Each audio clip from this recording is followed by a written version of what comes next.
오늘 설교 제목은 승리자의 루틴, 승리자의 루틴이라고 하는 제목으로 여러분들과 고린도전서 9장 25절과 27절 말씀을 가지고 여러분들과 함께 은혜를 나누고자 합니다.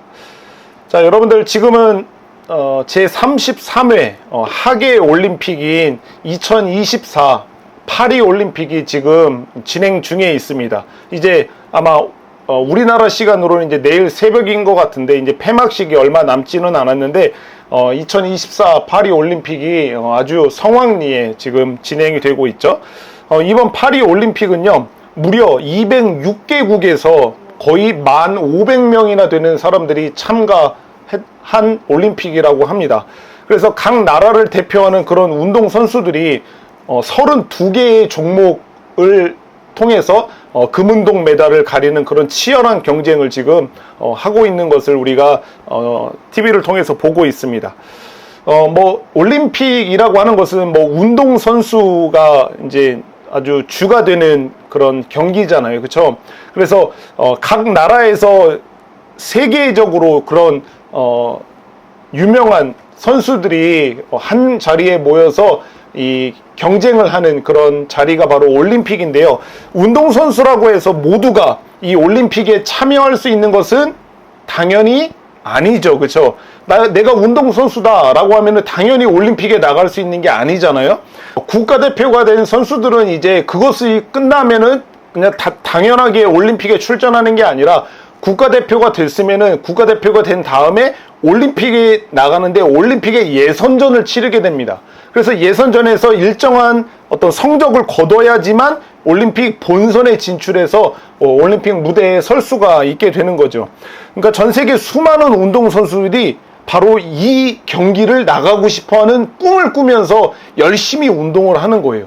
내가 어떤 종목에서 운동을 하고 있다. 그러면은 그 운동을 하는 선수들은 이 올림픽 경기에 한번 나가서 경기, 예선이든 본선이든 경기를 한번 치르는 것을 자신의 꿈으로 삼고 열심히 운동을 하는 것을 볼 수가 있습니다. 이 말은 그만큼 이 올림픽 무대라고 하는 이 경기가 그만큼 경쟁이 치열하다라고 하는 것을 이야기를 할 수가 있을 것 같아요. 올림픽 경기에 임하는 대부분의 선수들은요 아주 어려서부터 그 운동을 하게 마련입니다. 뭐 어떤 선수들은 초등학교를 입학하기 전에 이미 그 운동을 시작하는 사람들도 있고 아마 대부분은 초등학교 때 아니면은 중학교 입학하기 전까지 아마 그 운동을 시작하는 경우가 아마 대부분일 거라고 생각을 하는데 이렇게 어려서부터 시작하는 운동을 하면서 작게는 그 자기가 살고 있는 시에 해당하는 시 대회도 나가고 그리고 시대회를 나가는 사람들은 더 큰 그런 도대회도 나가게 되고 이런 대회에 또 나가서 어떤 입상과 성적을 거둔 사람들은 이제 국제대회 여러 가지 국제대회에 나가서 또 경기를 치르는 것을 볼 수가 있습니다. 시대회 아니면 도대회 아니면 국제대회 국제 경기에서 좋은 성적을 거둔 그 선수들은요 그것으로 만족하는 게 아니에요. 이제 내가 됐다 이거면 충분하다라고 하지 않고 뭘 바라고 있죠? 이 사람들은 올림픽에 나가서 메달을 따는 것을 이 사람들은 목말라 하는 사람들이 있죠. 그것을 기다리고 있는 거예요. 올림픽만을 바라보고 있는 거죠. 어떻게 해서든지 국가대표가 되어서 그 올림픽에 나가서 메달을 따는 것 이것을 바라보고 운동을 하는 겁니다. 전 세계의 최고의 선수들이 모여서 경쟁하여서 세계 1등을 뽑는 그 올림픽에 참가해 메달을 따고 싶어 하는 게 바로 많은 운동선수들의 꿈이라고 생각을 합니다. 이런 꿈을 꾸는 사람들은요 적당히 운동을 하지 않죠. 그쵸? 뭐 올림픽이 이제 4년에 한 번씩 이루어지기 때문에 그 올림픽에 준비하는 사람들이 굉장히 체계적으로 차근차근 자신의 몸을 만들고 또 기술을 향상시키는 일들을 하지만 거의 이제 올림픽에 가까이 오면은 우리나라 같은 경우에는 그 국가대표 팀이 만들어지게 되고 그 국가대표들이 저기 태릉 선수촌이라고 하는데 한 곳에 모여서 거기서 아주 굉장히 열심히 운동을 하는 것을 볼 수가 있잖아요. 진짜 아침 새벽부터 해서 저녁 늦게까지 잠자기 전까지 엄청난 그 운동량을 소화해 가면서 굉장히 많은 연습을 하는 것을 볼 수가 있습니다. 이 선수들은 그 올림픽에 나가서 메달을 따려고 하는 이 꿈을 갖고 운동을 하는 선수들은요, 자기가 먹는 이 식단도 굉장히 철저하게 관리를 하잖아요. 자기 몸뿐만 아니라 컨디션 그리고 체중 같은 거를 관리하기 위해서 식단 관리를 아주 철저하게 하는 것을 볼 수가 있고, 그리고 몸무게도 아주 잘 관리를 해야 되잖아요. 그래서 체중 관리를 할 뿐만 아니라 몸을 만들고 실력을 길러서 올림픽 경기에 나갔는데 거기서 막 덜덜덜덜 떨거나 아니면은 막 약을 먹어도 심장이 막 두근두근 거려서 제대로 실력을 발휘 못하면 안 되잖아요. 그러니까 이 사람들은 멘탈 관리, 이 멘탈 관리도 아주 철저하게 연습하고 또 훈련을 하는 것을 볼 수가 있습니다. 뭐 잠자는 것도 굉장히 열심히 이렇게 체계적으로 관리를 하면서 이 올림픽 메달을 따기 위한 그런 연습을 하는 것을 볼 수가 있습니다. 이게 다 뭘 위해서 하는 거냐면은 국가대표로 올림픽 경기에 나가서 메달을 따기 위한 그 목적을 가지고 이렇게 열심히 하는 것을 우리가 알 수가 있습니다. 오늘 우리가 읽었던 고린도전서 9장 25절부터 27절, 특별히 이 9장 말씀에서 보면은요, 오늘 사도 바울은요, 이 본문 말씀을 통해서 우리들에게 뭘 이야기를 하려고 하는 거냐면은, 인생이라고 하는 이런 올림픽 무대에 선 저와 여러분들, 이런 우리 믿음의 사람들에게 우리가 어떻게 싸워야 승리할 수 있는지, 아니면은 어떤 훈련을 해야 그 올림픽이라고 하는 무대에 나가서 메달을 따는 메달리스트가 될 수 있는지, 그런 삶을 어떻게 하면 살 수가 있는지에 대해서 우리에게 알려주는 말씀이라고 생각을 합니다. 그래서 저와 여러분도 운동선수는 아니지만 우리가 이 인생이라고 하는 이 올림픽 무대에 나가서 그냥 루저, 실패자로 살아가는 게 아니라 승리자로서 살아가기 위해서는 어떤 훈련을 해야 되고 어떻게 살아야지 승리자의 삶을 살 수 있는지를 오늘 말씀을 통해서 확인하며 은혜를 받을 수 있는 시간이 됐으면 좋겠습니다. 여러분들이 아는 것처럼 고린도 교회는요, 굉장히 많은 문제가 있었던 교회로 알려져 있죠. 그쵸?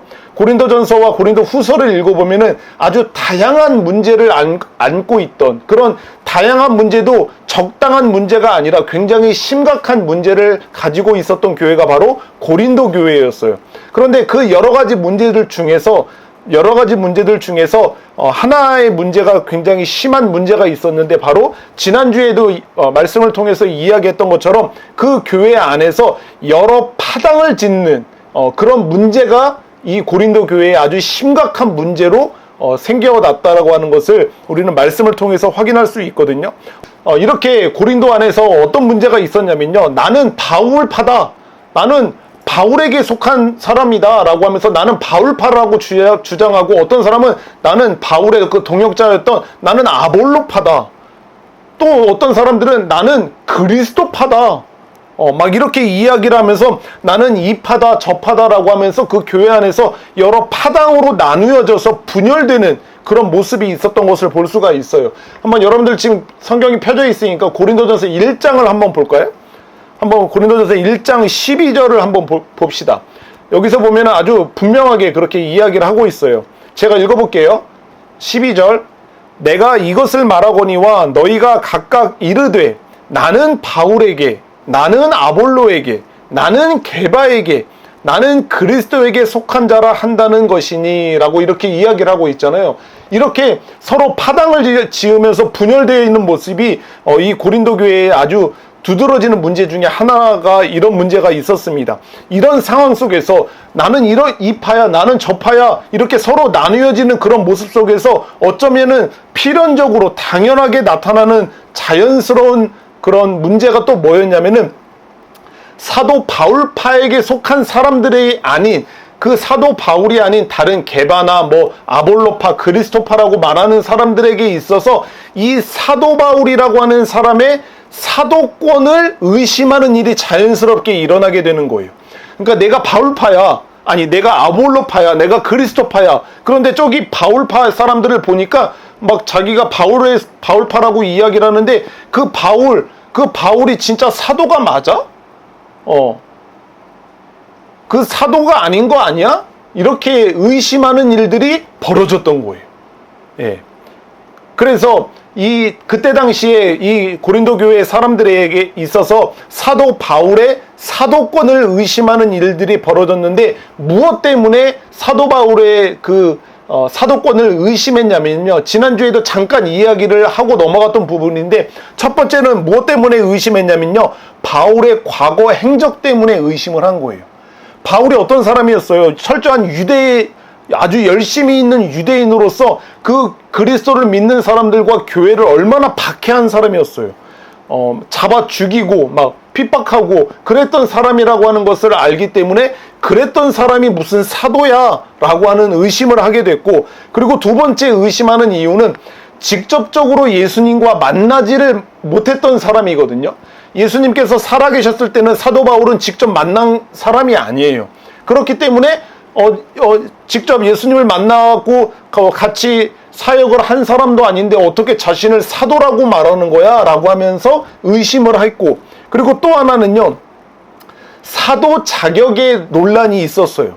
사도 바울이라고 이야기를 하는데, 그리고 사도 바울이 자기 자신을 사도라고 이야기를 하는데, 그 사도라고 하는 자격이 그 바울에게 있어? 라고 의심을 했던 거예요. 왜냐면은 사도라고 하는 것은 예수님께서 직접 명한 사람들이 사도가 됐던 거였거든요. 12사도가 있었잖아요. 그것처럼 너는 나를 따르라라고 하면서 예수님께서 직접 세운 사람들이 사도였는데, 사도 바울은 예수님이 직접 세운 사도가 아니라고 하는 생각을 하면서 의심을 했던 거예요. 이게 진짜 사도가 아니구나. 그리고 마지막으로 무엇 때문에 사도 바울의 사도권을 의심했냐면요, 사도 바울이 병이 있었죠, 여러분들. 예. 사도 바울이 열심히 사역을 하면서 그가 우리가 흔히 알려지기로는 간질이라고 하는 어떤 그런 정신적인 문제, 또 육체적인 그런 문제를 가지고 있었잖아요. 그래서 이 육체적인 문제, 육체적인 결함을 가지고 있는 것을 통해서 저 사람이 사도가 아니야 라고 의심을 하는 일이 벌어졌던 거예요. 약간 좀 의아하지 않으세요? 어떻게 저 사람이 병이 있는 거, 그것을 가지고 저 사람이 사도라고 하는 의심을 할까라고 의아해할 수 있지만, 이때 당시에 사람들에게는요, 하나님께서 세우신 사람, 예수님께서 직접 세우신 사도라고 하는 사람들은 그런 병에 얽매이지 않고 그런 병에 어려움을 겪지 않을 거라고 생각을 했던 거예요. 그러니까 하나님의 사도가 아니니까 저런 병에 걸리고 저런 병에 어려움을 겪는 거야 라고 하면서 그 사도권에 대해서 의심하는 일이 벌어졌던 거예요. 이런 자신에 대한 사도권에 대한 의심을 하는 일이 벌어졌기 때문에 이 사도 바울은요, 특별히 고린도전서 9장에 와서 자신의 사도권을 의심하는 사람들에게 그 변명을, 그렇지 않다. 나는 하나님, 예수님께로부터 임명받은 사도가 맞다라고 하는 것을 변명하는, 그것을 증거하는, 논증하는 그런 이야기가 우리가 보는 9장에 나오게 되는 거예요. 여러분들 보면은 9장 3절을 한번 보실래요? 여러분들 9장 3절을 한번 보세요.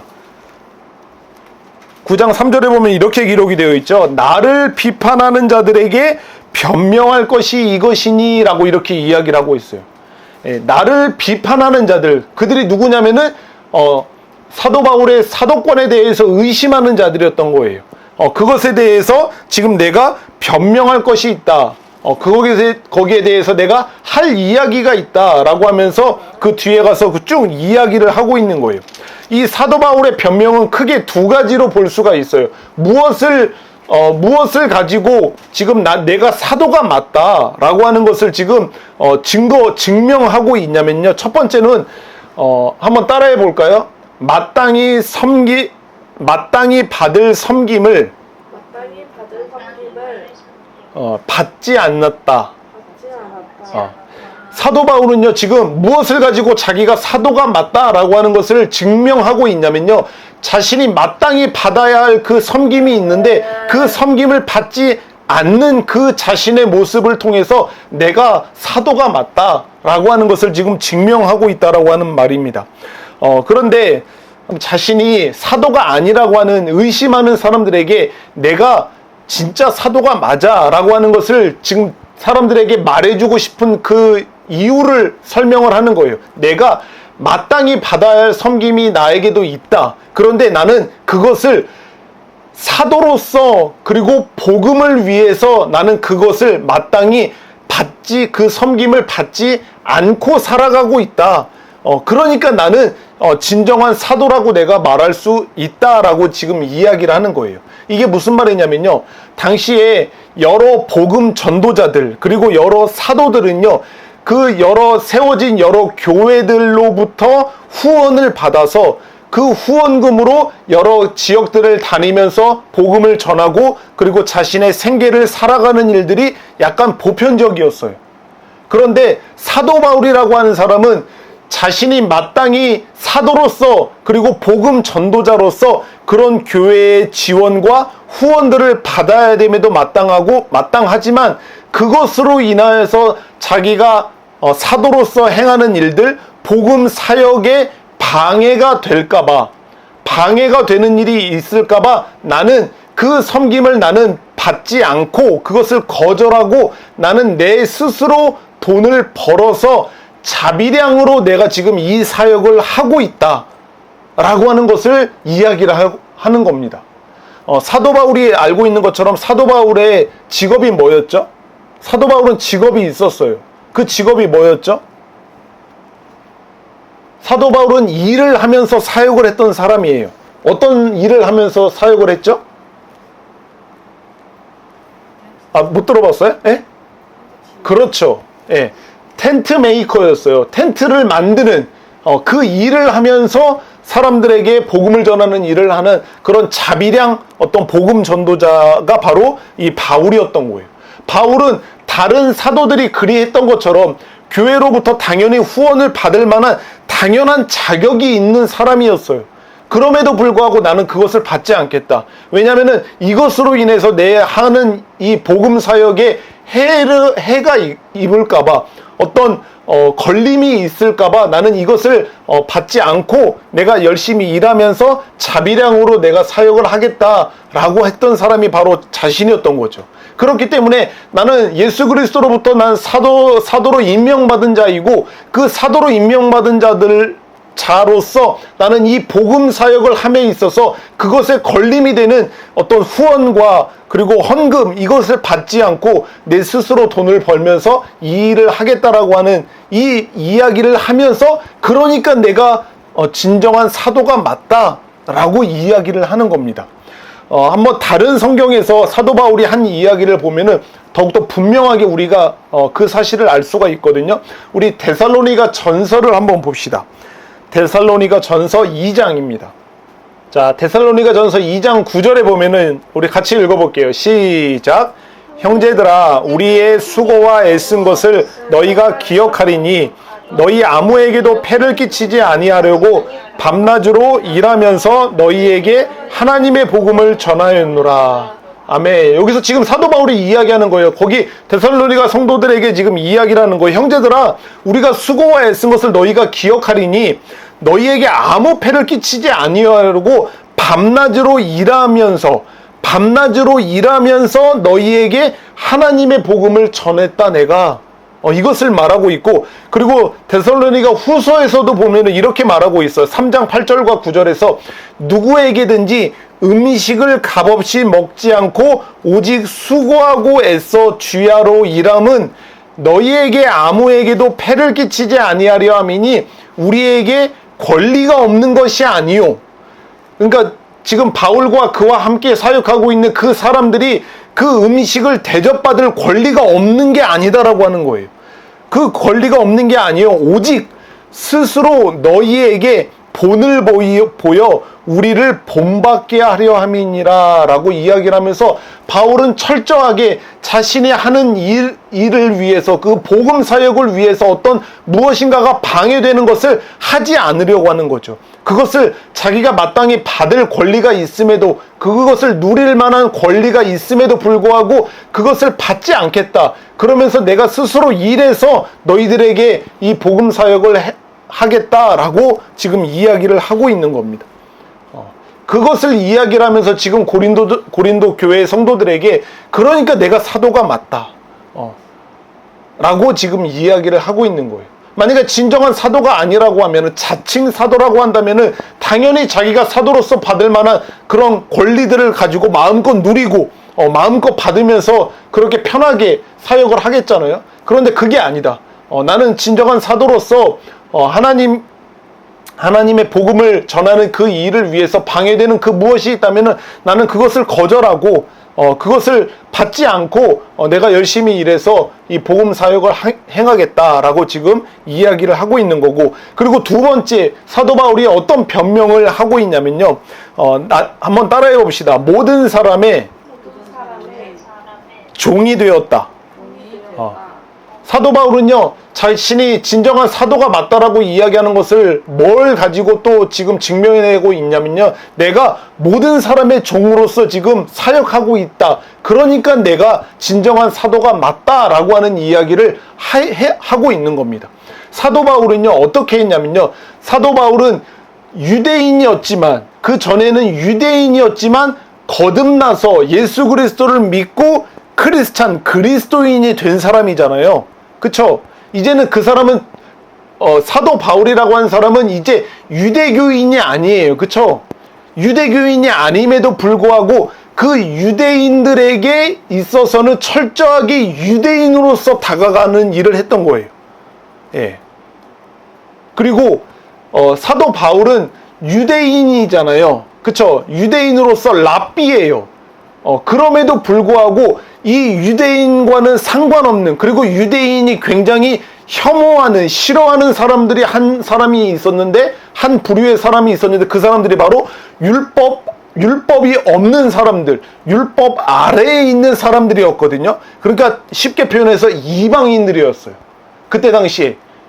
그 이방인들에게 있어서는 마치 자기 자신도 이방인인 것처럼 이방인으로서 그 사람들에게 다가갔던 거예요. 그럴 뿐만 아니라 약한 자들, 연약하고 부족하고 모자란 그런 연약한 자들에게는 자기 자신도 연약한 자로서 그들에게 다가가는 그런 모습을 통해서 유대인들 뿐만 아니라 율법 아래에 있는 자들 뿐만 아니라 약한 자들, 그 모든 이들에게 자기가 종이 되어서 그들을 섬기고 그들에게 복음을 전하는 사도였다라고 하는 것을 통해서 지금 자신이 진정한 사도라고 하는 것을 이야기를 하는 거예요. 이 말은 유대인이면 유대인들에게, 아니면 율법이 없는 자는 이방인이면 이방인에게, 그리고 약한 자라면 약한 자들에게, 그들의 눈높이에 맞춰서 그들의 수준에 맞춰서 바울이 낮아지고 겸손해져서 그들의 생각을 공감하면서 그들에게 복음을 전하는 이 사역을 했던 사람이 바로 바울이라고 지금 이야기를 하고 있는 겁니다. 뭐 그때 당시에는 당연히 MBTI가 없었기 때문에 사도 바울의 MBTI가 뭔지는 모르겠지만 이 말씀을 통해서 우리가 확인할 수 있는 것은 바울은 절대적으로 T가 아니었을 것 같아요. 그쵸? 예. 바울은 진짜 T가 아니었고 철저하게 F였을 거예요. 유대인이면은 유대인의 말을 듣고 그 말에 공감하면서 그들의 수준에 맞춰서 다가갔을 거예요. 그리고 율법이 없고 무식하고 뭔가 배우지 못한 사람들, 그 이방인들에게 있어서도 철저하게 F, 공감하는 자로서 그들에게 다가가서 그들의 이야기를 듣고 그들의 수준에 맞춰서 함께 동고동락하면서 그들에게 복음을 전하는 일을 했던 사람이 바로 바울이었다라고 하는 거죠. 그렇기 때문에 바울은 MBTI가 뭐다? F다. 내가 장담할 수 있어요. 내가 천국에 가면 한번 MBTI를 한번 해볼 거예요. 사도 바울은 진짜 몰라요. 이전에 바울 전에, 회심하기 전에는 T였을 수도 있어요. 그런데 회심하고 나니까 그의 성향이 완전히 180도 바뀐 거죠. 100% T에서 100% F로.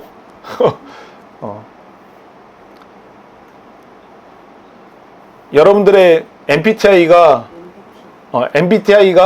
여러분들의 MBTI가 철저하게 날이 갈수록 바꿔지는 역사가 있기를 축복합니다.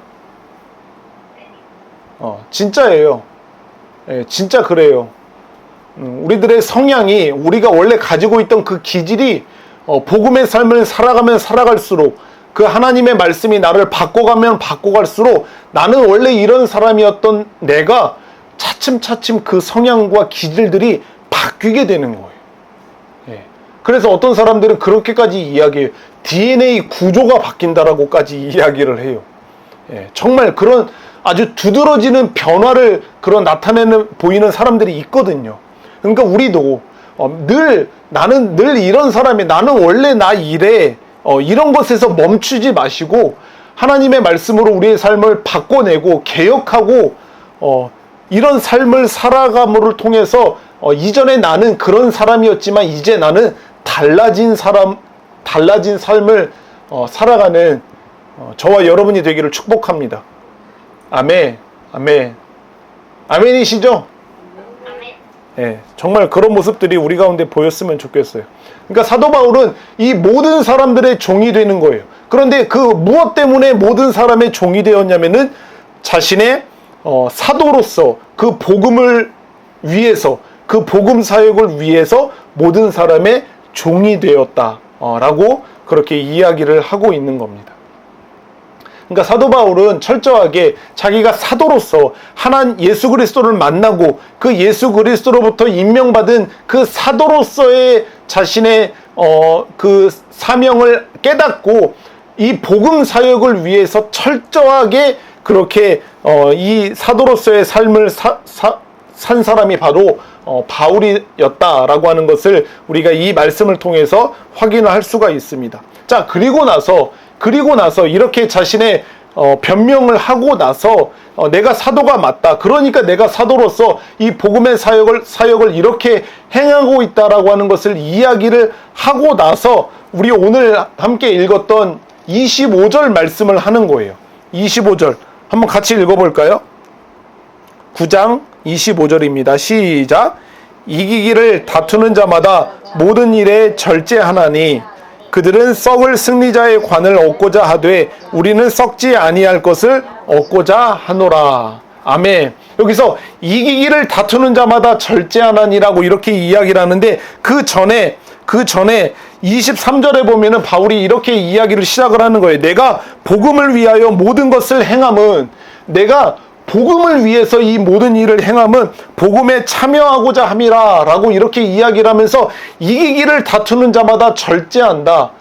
너희들도 알고 있지 않느냐? 이기기를 다투는 자마다 절제하나니 라고 이야기를 하면서 그들은 썩을 승리자의 관을 얻고자 그렇게 절제하는데 우리는 썩지 아니할 것을 얻고자 우리는 그런 절제하는 삶을 살아야 된다 라고 하는 것을 지금 이야기를 해주고 있는 겁니다. 여기서 지금 이기기를 다투는 자마다 바울이 고린도 교회 성도들에게 편지를 쓰면서 너희들도 잘 알고 있지 않느냐? 이기기를 다투는 자마다 절제하는 거 너희들도 알고 있지 않아? 라고 하는 것을 말하고 있는 거거든요. 이 사람들은 이 이기기를 다투는 자마다 절제한다라고 하는 이 편지를 받고 그냥 딱 알았어요. 지금 무슨 이야기를 하는지를 딱 안 거예요. 왜냐면은 이때 당시에 고대 그리스에는 국제 스포츠 경기들이 몇 가지가 있었어요. 예, 여러분들이 알고 있는 것처럼 가장 대표적인 게 뭐예요? 예? 이때 당시에 고대 그리스에서 국제적인 스포츠 경기가 있었는데 가장 대표적인 거 여러분들도 아는 거 뭐예요? 올림픽. 이때 당시에도 올림픽이 있었어요. 올림픽은 기원 전에 이미 시작이 되었었거든요. 그러면서 이 고대 그리스 시대에도 이 올림픽 경기가 치러졌었어요. 그럴 뿐만 아니라 또 다른 국제 경기가 있었는데요. 첫 번째는 피티아라고 하는 경기가 있었습니다. 이것은 4년마다 올림픽처럼 4년마다 한 번씩 델포이라고 하는 지역에서 있었던 국제 스포츠 경기거든요. 그럴 뿐만 아니라 네메아 경기라고 하는 것도 네메아라고 하는 그 지역에서 2년마다 한 번씩 열리는 국제 경기였어요. 그리고 파나테니아라고 하는 그런 경기 또한 매년마다 우리가 알고 있는 아테네라고 하는 지역에서 국제 스포츠 경기가 열렸고, 그리고 이 고린도 교회 성도들이 너무나도 잘 알고 있었던 경기가 있었는데 그것이 뭐였냐면요, 이스미안 경기라고 하는 것이 있었어요. 이스미안 경기. 우리는 굉장히 생소하죠. 이거는 뭐 오래전에 없어진 경기지만 이때 당시에 고린도 지역 있잖아요. 이 고린도 지역 근처에 있는 이스미안이라고 하는 지역에서 2년마다 국제 경기가 열렸어요.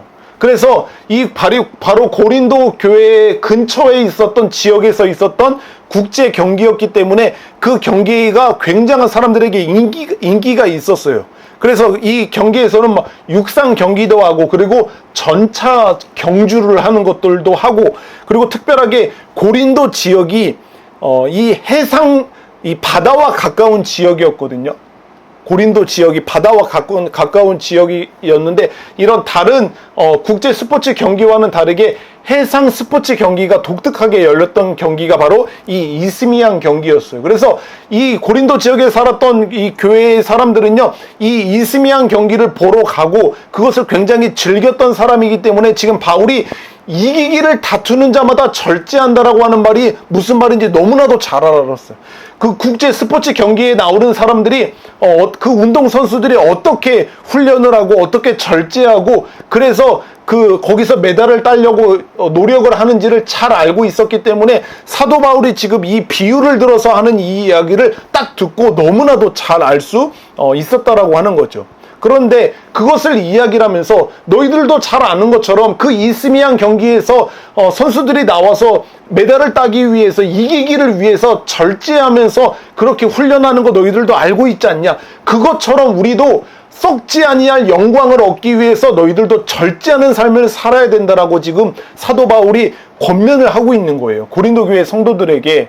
그런데 사도 바울이 왜 절제하는 삶을 살아야 되느냐, 무엇을 위해서 그 절제하는 삶을 살아야 되느냐라고 지금 이야기를 해주고 있는 건데, 먼저는 사도 바울이 지금 이기기를 다투는 자마다 절제해야 된다라고 하는 것을, 너희들도 그렇게 썩지 아니할 영광을 얻기 위해서 절제해야 된다라고 하는 그 절제하는 것은요, 뭘 먹지 말고 마시지 말고 뭐 잠자지 말고 이런 단순한 절제를 말하는 게 아니라, 아까 처음에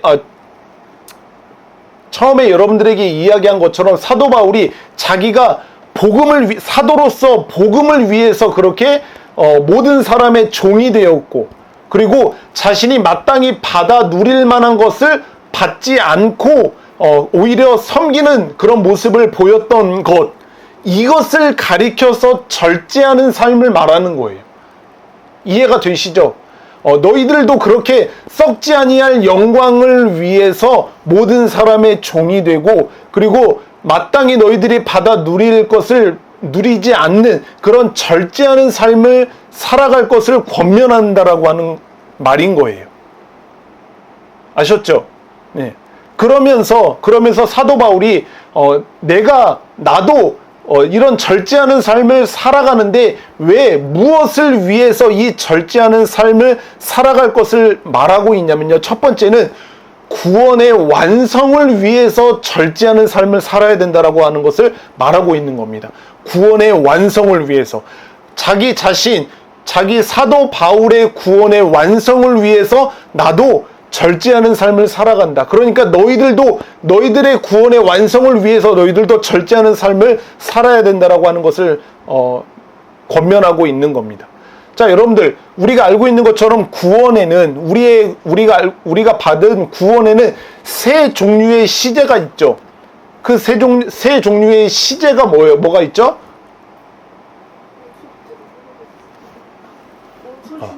시제.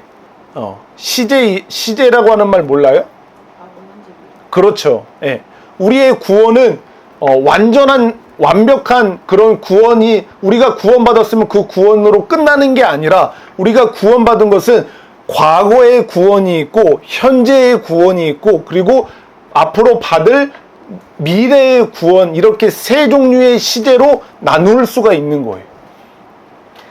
이렇게 세 가지의 구원이 있다라고 하는 말이 아니라, 우리가 받은 그 구원의 시제가 과거와 현재와 미래의 시제를 가지고 있는 구원이다라고 하는 말입니다.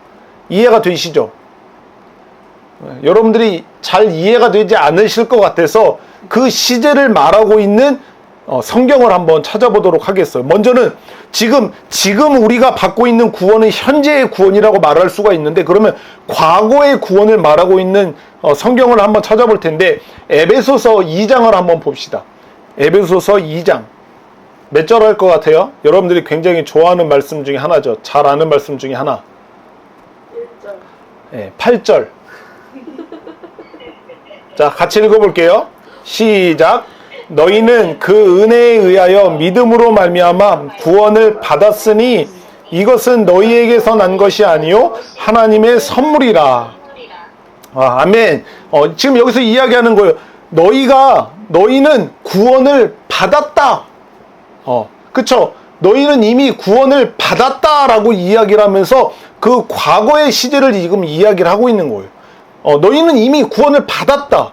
그런데 그 구원은 믿음으로 되어지는 건데, 그 믿음은 하나님의 선물로 너희가 구원을 받게 된 거다라고 하는 것을 지금 이야기를 해주고 있는 거예요. 이것이 바로 구원의 시제로서 과거의 시제를 이야기하고 있는 건데, 그러면 한번 미래의 구원, 아직 미래라고 하는 것은 아직 우리에게 되어진 게 아닌 게 미래잖아요. 그렇죠? 앞으로 되어질 것.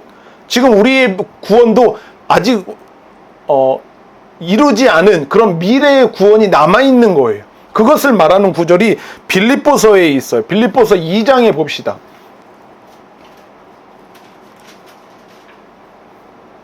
빌립보서 2장 12절 같이 읽을게요. 시작. 그러므로 나의 사랑하는 자들아, 너희가 나 있을 뿐 아니라 더욱 지금 나 없을 때에도 항상 복종하여 두렵고 떨림으로 너희 구원을 이루라. 아멘. 지금 뭐라고 이야기해요? 그러므로 나의 사랑하는 자들아, 이렇게라고 이야기를 하면서 쭉 이야기를 하면서 너희 구원을 이루라. 아까 조금 전에 에베소서에서는 이미 너희가 구원을 받았다라고 이야기를 하고 있는데, 지금 빌립보서 2장에서는 뭐라고 하냐면은 너희 구원을 이루라. 이루어진 것을 이루라라고 말하지 않잖아요. 아직 이루어지지 않은 구원, 그 미래의 구원이 있는데, 그 구원의 완성이 있는데, 그 구원의 완성을 너희가 이루어야 된다 라고 하는 것을 지금 말하고 있는 겁니다. 그것처럼 우리의 구원의 시대는 과거와 현재와 미래의 구원으로 나눌 수가 있는 거예요. 그렇기 때문에 사도 바울은 지금 고린도 교회 성도들에게 아직 너희들에게 완성되지 않은 그 구원, 이 구원의 완성이 아직 이루어지지 않았는데 너희의 구원의 완성을 위해서 절제하는 삶을 살아라.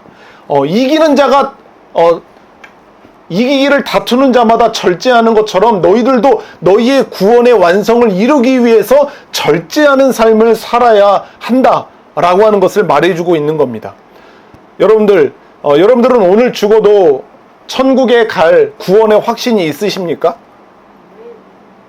있으세요? 아멘이죠.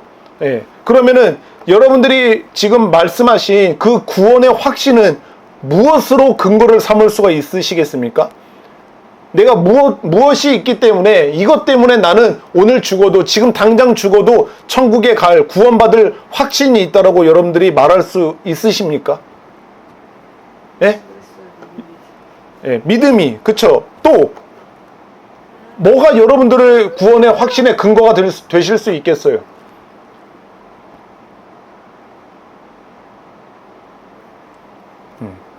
여러분들 절대로 우리 구원의 확신의 근거를 두지 말아야 할 곳이 하나가 있어요.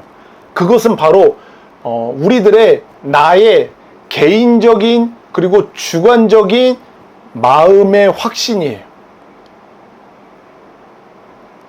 나는 나는 구원을 받을 수 있어, 나는 구원을 확실히 받을 수 있어 라고 하는 내 마음의 주관적인 그 확신이 나의 구원의 확신의 근거가 되어서는 안 되는 거예요. 아셨죠? 이 말이 무슨 말이냐면은 전혀 복음의 삶을 살지 않고 전혀 하나님의 율법을 지키지 않고 전혀 그리스도인다운 삶을 살아가지 않으면서도 나는 이러이러하기 때문에 나는 분명히 구원을 받을 수 있어 라고 하는 자기 스스로 주관적인 마음의 확신을 갖는 사람들이 있어요. 예. 이것이 나의 구원의 확신의 근거가 되어서는 안 되는 거예요.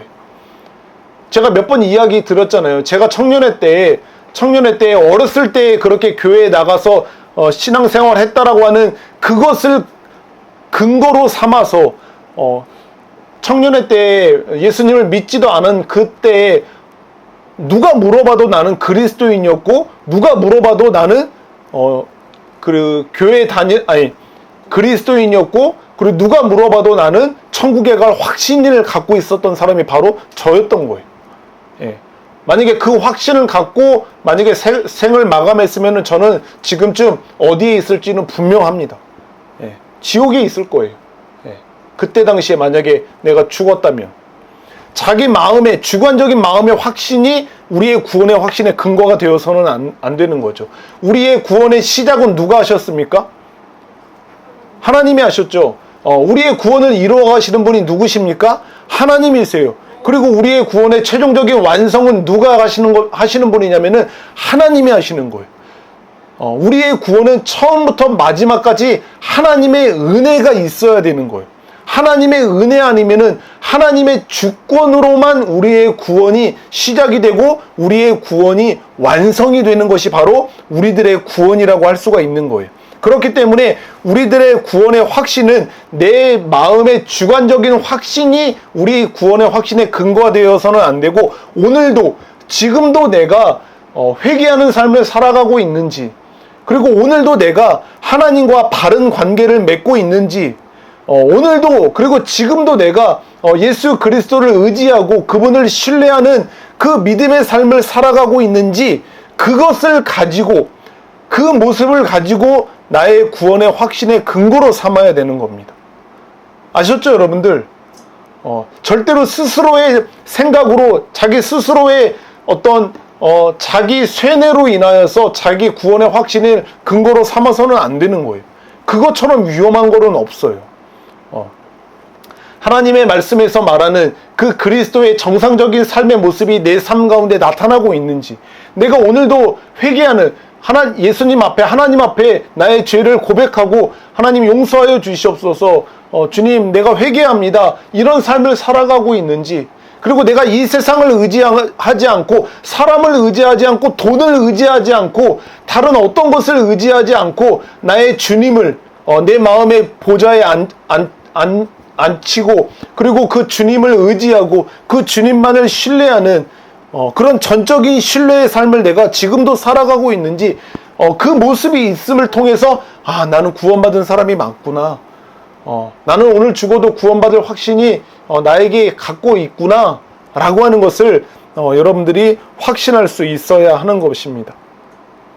아셨죠, 여러분들? 네. 아멘.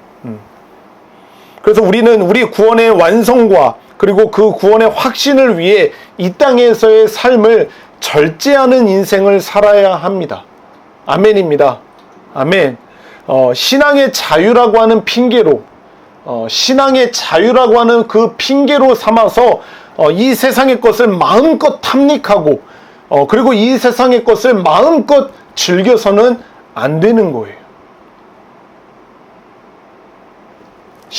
나는 신앙인이야, 나는 구원받은 자야, 나는 믿음의 자녀야 라고 하는 이것을 핑계로 삼아서 이 세상에서 있는 이 세상의 것을 마음껏 탐닉하는 거예요. 이것도 하고 저것도 하고 이것도 누리고 저것도 누리고 그것을 마음껏 누리면서 살아서는 안 되는 거예요. 몇몇 세상의 사람들이 교회와 그리고 그리스도인들을 향해 손가락질을 하면서 그렇게 이야기를 하는 사람들이 있어요. 저 사람은 천국에도 가고, 저 사람은 구원도 받고 천국에도 가고, 그럴 뿐만 아니라 이 세상에 있는 모든 것을 다 가지려 하고, 이 세상에 있는 모든 것을 다 누리려고 하는 욕심쟁이 같다 라고 하는 이야기를 하는 사람들이 있어요. 저 사람을 보면은 저 사람은 천국에 간대, 저 사람은 죽어도 자기는 천국에 갈 확신이 있대 라고 그렇게 이야기를 할 뿐만 아니라, 그렇게 이야기를 하면서 이 세상 사람들과 못지않게, 아니 오히려 더 표독스럽게 욕심부리고 더 많은 것을 가지려 하고 더 많은 것을 누리지 못해서 안달난 사람처럼 살아가는 그 사람, 그 교회 다니는 사람을 향해서 저런 욕심쟁이가 어딨어 라고 손가락질하는 모습을 종종 보게 됩니다.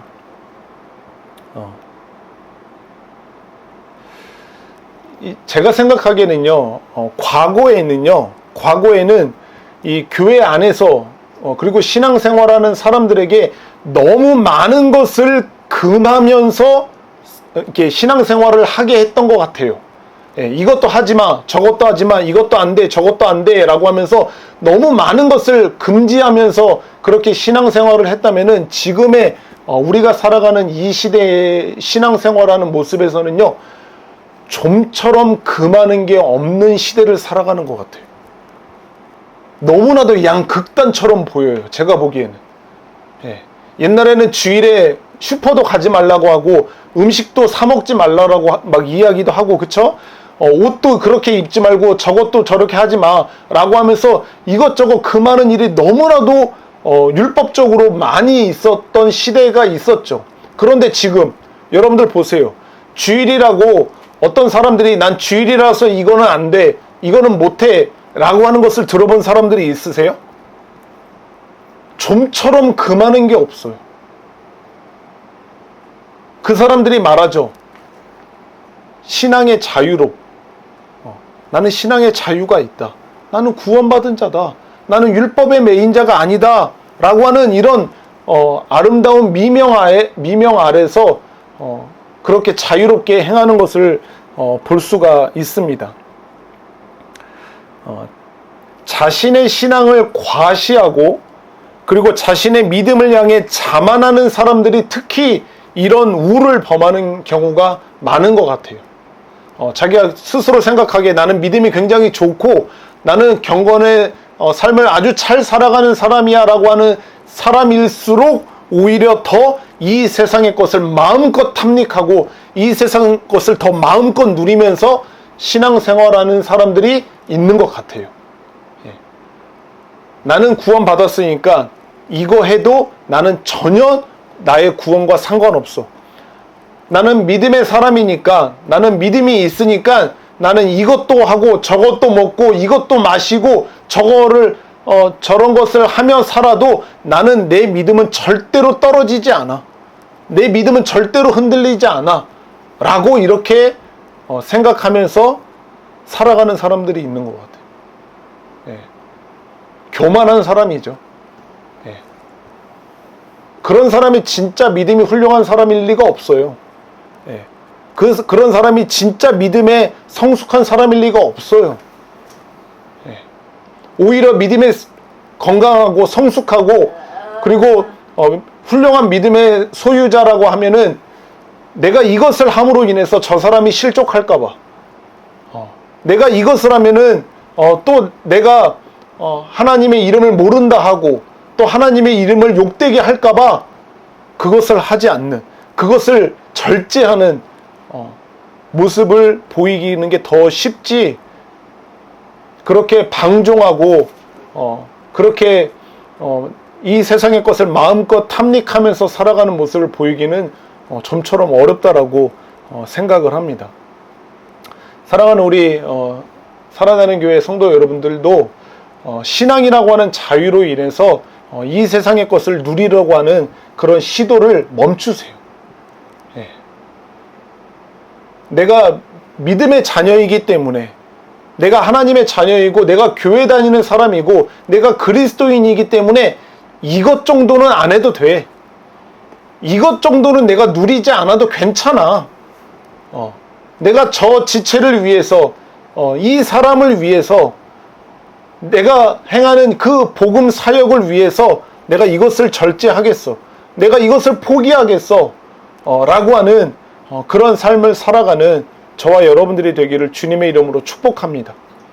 예.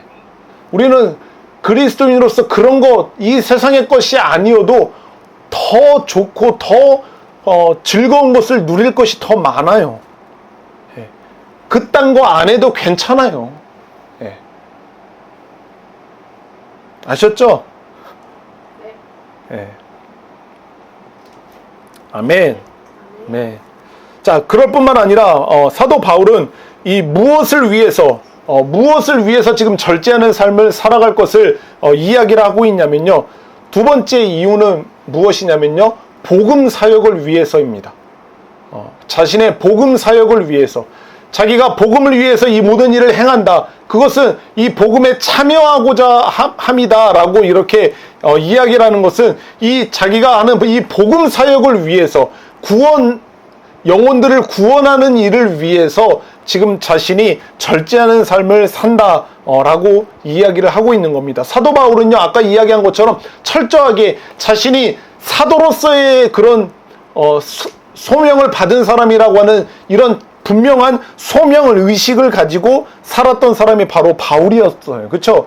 자신이 이방인을 위해서 세움받은 사도로서 이 복음을 전하는 일을 위해서 내가 살아가는 사람이다라고 하는 그런 의식을 갖고 있었던 사람이 바로 사도 바울이죠. 그래서 사도 바울은 자신의 삶의 모든 초점이 그 소명을 이루는데, 이 복음 사역을 하는데 맞춰져 있었습니다.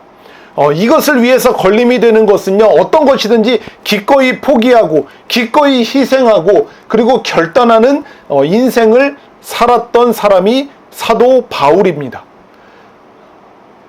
금메달이라고 하는 그런 분명한 목표를 가지고 있는 운동선수라고 하면은 그 사람이 그 목표를 이루기 위해서 그렇게 열심히 운동하고 먹는 것을 절제하고 그리고 삶의 모든 루틴을 오직 금메달을 따기 위한, 그 메달을 따기 위한 그 루틴으로 맞춰서 살아가게 되어 있는 것처럼, 이 사도 바울이라고 하는 사람은 이방인을 주님께로 인도하는, 이 복음을 통해 하나님의 사람들을 일으키는 그 복음 사역을 이루기 위해서 자신의 삶의 모든 루틴이 바로 그것에 맞춰진 삶을 살았던 사람이 바로 사도 바울이었다라고 하는 거죠. 그래서 사도 바울은 자기가 모든 사람의 종이 되는 것뿐만 아니라, 그리고 자기가 마땅히 누려야 되는 그 권리를 갖고 있는 그 권리를 포기하고 그것을 내려놓고 오히려 자기가 다른 사람을 섬기는 일을 위해서 열심히 수고하고 애쓰는 일을 기꺼이 기쁨으로 그 일을 행했던 것이 바로 이 복음 사역을 이루기 위한 목적을 위해서 살았던 사람이 바로 사도 바울이라고 하는 말입니다. 자, 이제 말씀을 마무리할 건데요. 100m를 달리기를 하는데 결승점을 보지 않고 최선을 다해 달리는 사람이 있습니까? 아니면 복싱을 하는데 상대 선수를 보지도 않고 상대 선수가 어디 있는지 관심도 갖지 않고 열심히 주먹을 휘두르는 사람이 있습니까? 그런 사람은 없죠. 향방 없는 달리기, 그리고 허공을 치는 자와 같이 살아가는 사람은 있지는 않잖아요. 그런데 저와 여러분들의 삶이 혹시나 향방 없는 달리기를 하고 있거나 허공을 치는 것처럼 그렇게 살아가고 있지는 않은지 우리가 한번 돌아봤으면 좋겠습니다. 우리는 어느 목표를 향해서 달려가고 있나? 내가 지금 무엇을 이루기 위해서, 어떤 목표를 이루기 위해서 내가 지금 열심히 달려가고 있나? 아니면 내가 어떤 목표를 이루기 위해서 어디를 향해 열심히 주먹을 휘두르고 있나? 한 번쯤 생각해 봤으면 좋겠습니다. 우리 구원의 완성을 위해서, 저와 여러분들의 아직 완성되지 않은 그 우리의 미래의 구원의 완성을 위해서 삶의 루틴을 만드셔야 합니다. 사도 바울이 그리했던 것처럼, 그럴 뿐만 아니라 복음을 위해서, 그 복음 사역을 위해서 우리의 삶의 루틴을 거기에 맞춰야 하는 것입니다.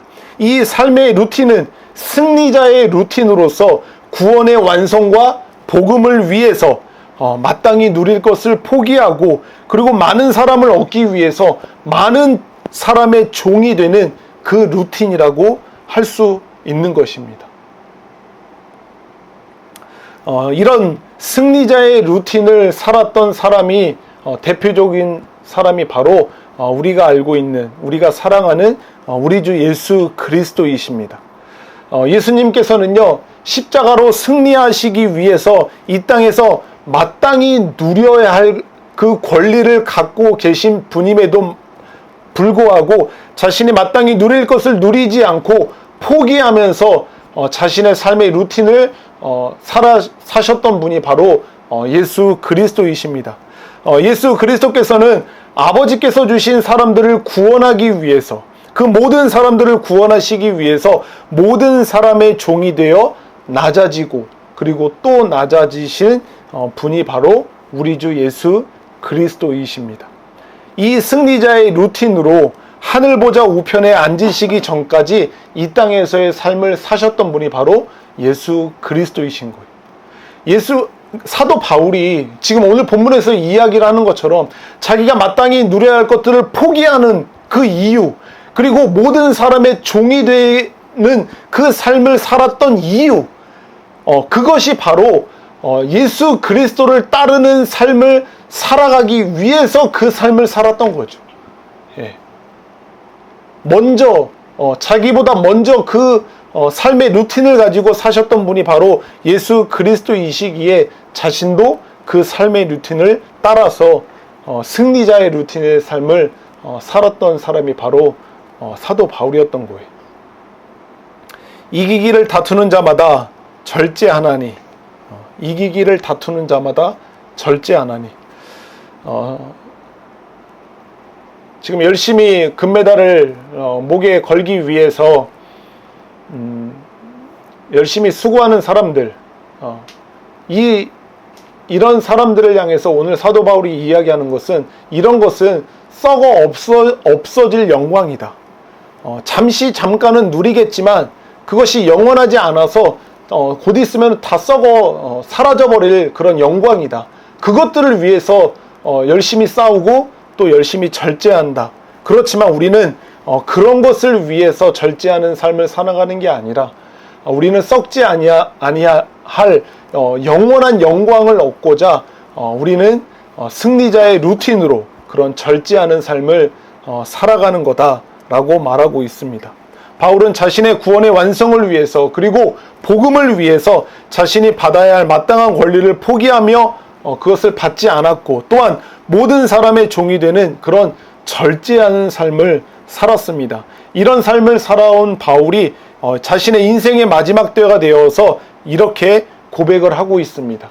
나는 선한 싸움을 싸우고 나의 달려갈 길을 마치고 믿음을 지켰으니 이제 후로는 나를 위하여 의의 면류관이 예비되었으므로, 이제 나를 위하여 의의 면류관이 예비되었으므로 주 곧 의로우신 재판장이 그날에 내게 주실 것이며, 내게만 아니라 주의 나타나심을 사모하는 모든 자에게도니라 라고 이렇게 자신의 인생의 마지막에 이렇게 이야기를 하고 있는 거예요.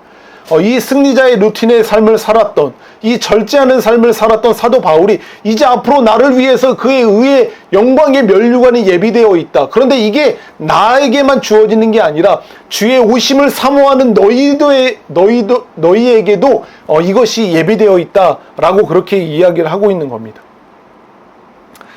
그리스도 안에 살아가지 않는 사람들은요, 자기만의 행복을 위해서 살아갑니다. 철저하게 자기의 행복을 위해서, 그리고 나의 즐거움을 위해서 자신의 삶의 모든 루틴을 만들어요. 내가 이런 삶을 살아가는 그 삶의 루틴이 철저하게 나에게 맞춰져 있는 거죠. 나의 행복, 나의 즐거움, 이것에 맞춰져 있죠. 그래서 우리는 이것을 가리켜 패배자의 루틴이라고 말할 수가 있어요. 패배자의 루틴. 자신이 받아야 할 권리는 절대 포기하지 못해요. 자신이 받아야 할 권리를 절대 포기하지 못하고 그러니까 그 사람들이 하는 짓이 무슨 짓이에요? 예?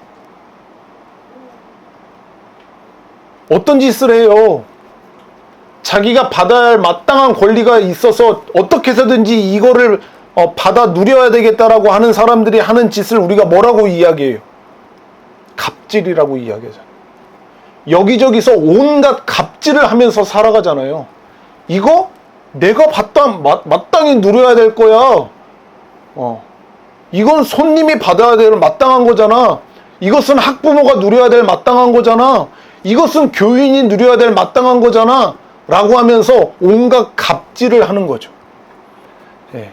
그럴 뿐만 아니라 다른 사람의 그 권리까지 남보면서 모든 사람의 종이 되는 게 아니라 오히려 모든 사람에게 있어서 자신이 왕이 되고 싶어서 살아가는 사람들이 바로 이 패배자의 루틴을 가지고 살아가고 있는 사람의 모습인 거예요.